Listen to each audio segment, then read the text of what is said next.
आइए बच्चों, आज हम कहानी सुनते हैं सूरज और आंधी की कहानी। विंड जिसे हम इंग्लिश में कहते हैं, तेज हवा को हम विंड कहते हैं। सूरज और हवा ने शर्त लगाई कि एक लड़के से वो किस तरह से कोट उतरवाएंगे।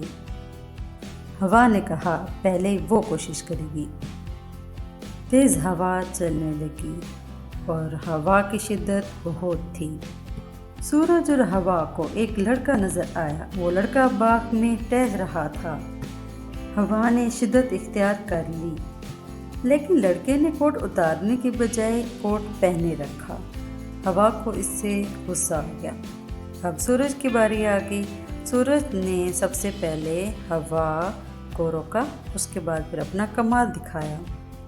सूरज हर तरफ रोशनी बिखेरने लगा, जिससे माहौल बहुत अच्छा हो गया। लड़के ने कोट उतार दिया और मौसम से लुत्फ अंदोज होने लगा। इस कहानी से हमें ये सबक हासिल होता है, कुछ गर्मजोशी और नरमी ताकत से ज़्यादा हासिल कर सकती है।